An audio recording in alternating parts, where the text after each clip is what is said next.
Welcome, welcome. It's -8 and snowing here in Montreal, and I want to welcome you to the 8th birth journey through the seasons. I'm Mika Rock, Montreal birth doula and hypnobirthing childbirth educator, and it's snowing, and I'm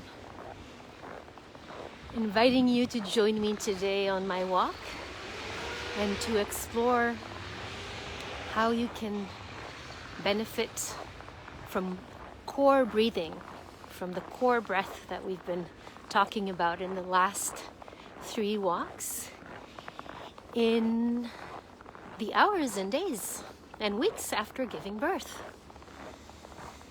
So, as a yoga teacher, I'm always approach and ask, when is a good time to start practicing yoga after giving birth?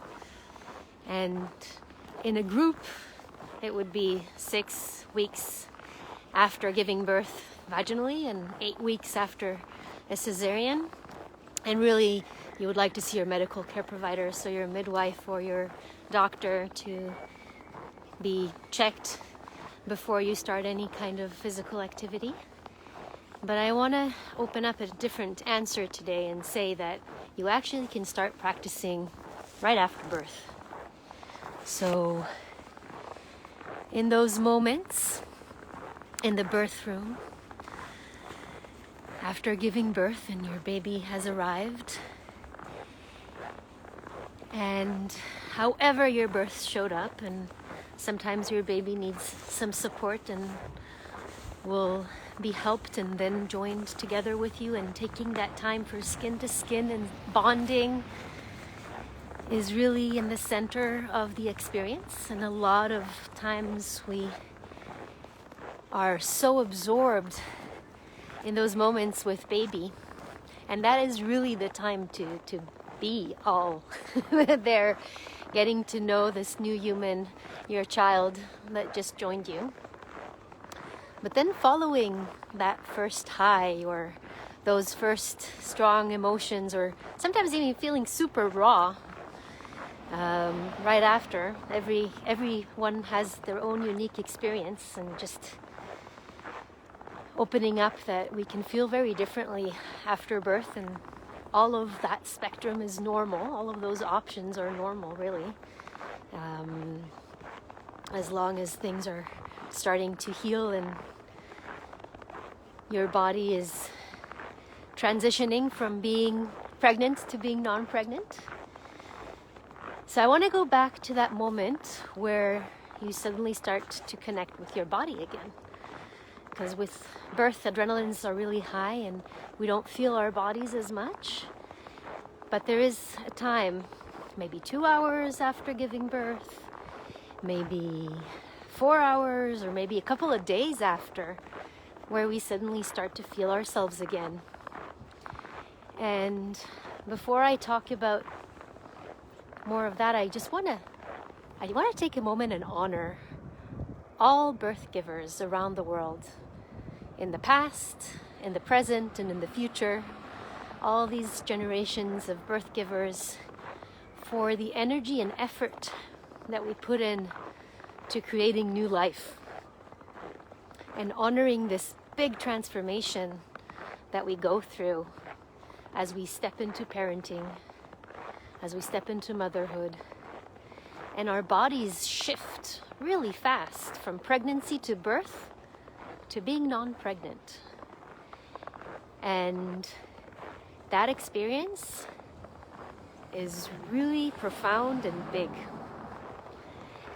And those very intimate moments where we connect again with our body can feel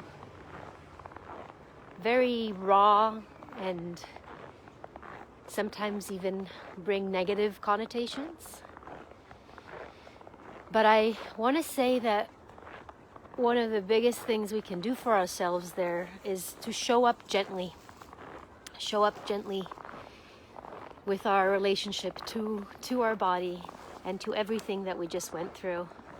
And a piece of that is to have core breath as really one of the first practices that we can do to connect our brain and muscles, to connect between our mind and body, and feel how the body is right there with all the swelling and tearing and bleeding and everything that is there. And recently, I supported a mother that in our prenatal meetings was really worried about how her tearing and healing would go. And I think most birth givers have this fear. It's very normal and common to see that this is one of the biggest things that we know that can happen. And babies, when they're born vaginally, they do come through our pelvic floor muscles and perineal muscles and all of that area of our body that is sensitive. So how important it is for us to understand that there's ways for us to heal and support ourselves in that. And during our prenatal, we did some somatic awareness work, which really helped her to both feel the anxiety and the fear, and also to connect to her courage and her body, and understanding that she has those capabilities that we all have to heal. And in our postpartum visit, one of her big realizations was how fast her body was healing. And that was a really positive outcome here for her, knowing how fearful it was for her. She was even surprised. And as we were exploring core breath together in our postpartum visit, she really connected with this part of her body in a positive way. And it was joyful, really, to witness this transformation.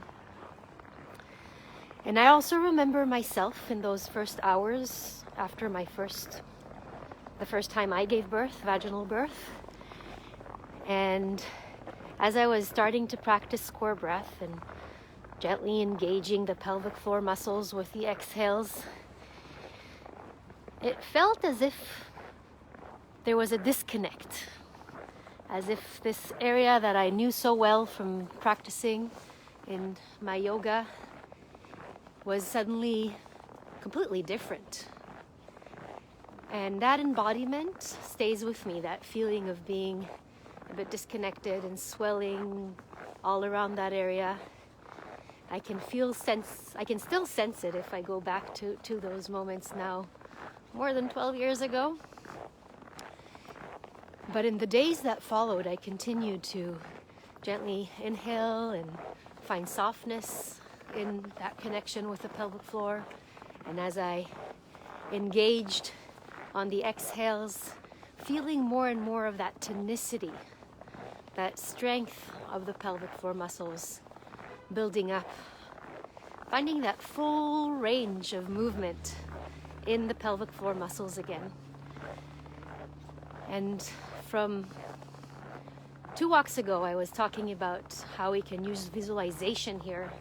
So for some, picking up a blueberry with your vagina as you exhale and then releasing it on the inhale can be a really good way to understand what are we looking for. And this is so much more than a Kegel. I just want to say it. It's this connection between the diaphragms, again, that I've talked about, that allows us to create full body alignment and deep core engagement, creating inner stability, and over time finding more ease in our bodies.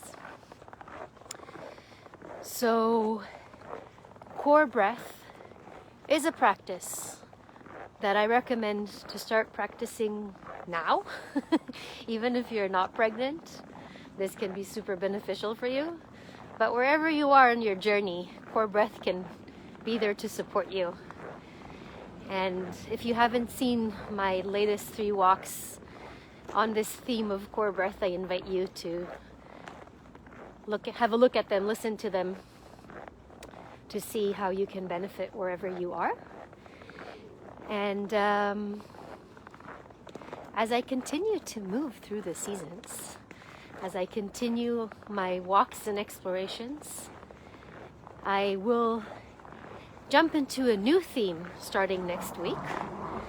And I've chosen to talk about somatic awareness.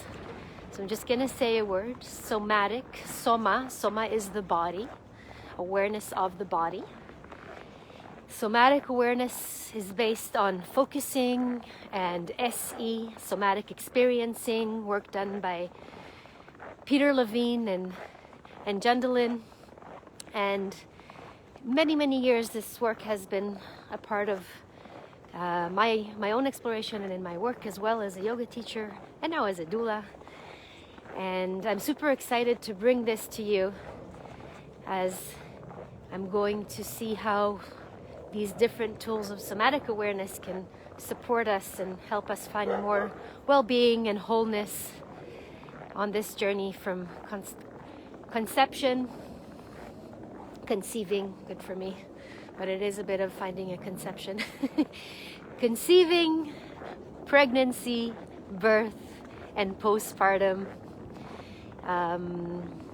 So join me for my next walk, where I'll talk about fertility and somatic awareness, and also explain more what it actually means and how you can integrate this into your own life.